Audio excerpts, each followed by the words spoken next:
Hello friends, welcome to Akshayasmi vlogs. எல்லோரும் எப்படி இருக்கீங்க? நானும் ரொம்ப நல்லா இருக்கேன். இன்றைக்கி லஞ்சுக்கு செஞ்ச மீன் குழம்பு தான் உங்கள் கூட ஷேர் பண்ணிக்க போகிறேன். மீன் குழம்பு நீங்கள் எல்லோரும் என்னை விட சூப்பராக பண்ணுவீங்க, அதில் எந்த டவுட்டும் இல்லை. இருந்தாலும் எங்கள் வீட்டில் இந்த ஸ்டைலில் வைப்பாங்க. அதை ஒரு தடவை ட்ரை பண்ணி பாருங்கள். பிடிச்சிருந்தால் அதை அப்படியே கண்டினியூ பண்ணிக்கலாம்.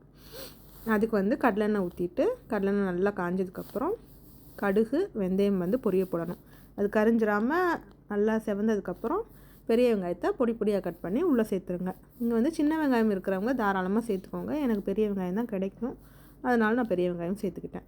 சின்ன வெங்காயம் போட்டால் இன்னும் குழம்பு செம்ம டேஸ்ட்டாக இருக்கும். அதுக்கப்புறம் கருவேப்பிலைக்கு அப்புறம் பச்சை மிளகா, ஒரு 4-5 பச்சை மிளகா காரத்துக்கு ஏற்ற மாதிரி அதையும் நல்லா வதக்கி விடணும். வெங்காயம் ஓரளவுக்கு நல்லா வதங்கினதுக்கப்புறம் தான் தக்காளி ஆட் பண்ணணும்.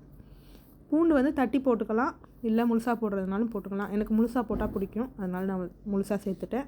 தக்காளி 2 மீடியம் சைஸ் தக்காளியை பொடியாக கட் பண்ணி அதையும் உள்ளே சேர்த்தாச்சு.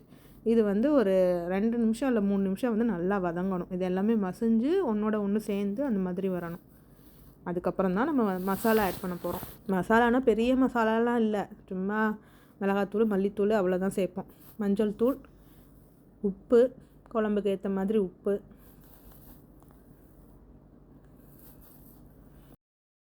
அதுக்கப்புறம் தனி மிளகாய்த்தூள் ஒரு டேபிள் ஸ்பூன்,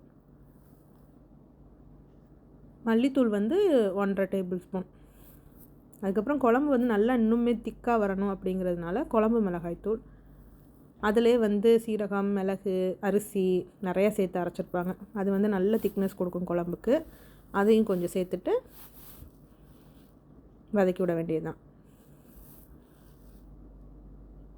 நல்லா கொஞ்சம் இந்த மசாலா எல்லா பக்கமும் சேர்ந்து நல்லா கொஞ்சம் வதங்கினதுக்கப்புறம் ஒரு மீடியம் சைஸ் புளி, ஒரு லெமன் சைஸில் கொஞ்சம் புளி எடுத்துட்டு நல்லா தண்ணியில் கரைச்சிட்டு அதையும் இதுக்குள்ளே சேர்த்துற வேண்டியதுதான். சில பேர் புளி கொஞ்சமாக சேர்ப்பீங்க, நான் எங்கள் வீட்டில் கொஞ்சம் நிறையா சேர்ப்பாங்க. உப்பு புளி காரம் தான் முக்கியம் மீன் குழம்புக்கு. அதுக்கப்புறம் தேவையான அளவுக்கு தண்ணி ஊற்றிட்டு இதை நல்லா கொதிக்க விடணும். ஒரு 5-10 நிமிஷம் அந்த பச்சை வாசனைலாம் நல்லா போயிட்டு குழம்பும் கொஞ்சம் திக்காக வரணும். அந்தளவுக்கு வெயிட் பண்ணணும். அதுக்கு முன்னாடி மீன் போட்டுட்டோம் அப்படின்னா மீன் ரசம் தான் கிடைக்கும், மீன் குழம்பு கிடைக்காது. அதனால் கொஞ்சம் பொறுமையாக இந்த ஸ்டேஜில் நல்லா கொதிக்க விடணும். குழம்பு பார்க்கவே நல்லா இருக்குல்ல? எனக்கு நல்லாயிருக்கு, உங்களுக்கு எப்படின்னு தெரில. இது இங்கே சைனாவில் நம்ம ஊர் கட்லா மாதிரி ஒரு மீன். இது 1 கிலோ 16 RMB. அது எவ்வளோ வரும்? ஒரு 170-180 ரூபா அந்த மாதிரி வரும். நல்லா இந்த மாதிரி நல்லா தளன்னு கொதிக்கும்போது மீனை உள்ளே சேர்த்துடணும்.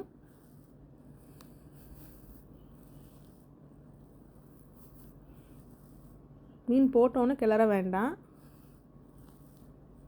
ஆனால் ஒரு தடவை கிளறணும், இல்லைன்னா அந்த மசாலாலாம் மீனில் எல்லா பக்கமும் சாராது.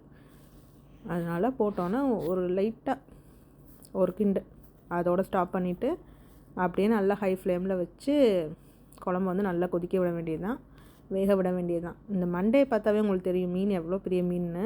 நான் கிட்டத்தட்ட ஒரு 2-2.25 கிலோ இருந்தது. கழிவு போக ஒரு 2 கிலோ இருந்துச்சு.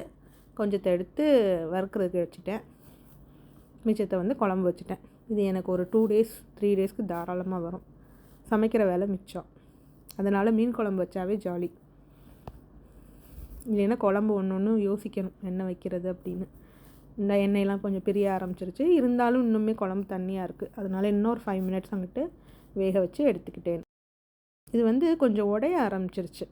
ஆக்சுவலாக இது ஆற்று மீனுங்கிறதுனால அவ்வளோ கெட்டியாக இல்லை, இருந்தாலும் டேஸ்ட் கொஞ்சம் நல்லா தான் இருந்தது. மீன் குழம்பு எப்படி இருக்குன்னு கமெண்ட் பண்ணுங்கள். கடைசியில் இப்படி தான் இருந்துச்சு. தேங்க்ஸ் ஃபார் வாட்சிங், கீப் சப்போர்ட்டிங்.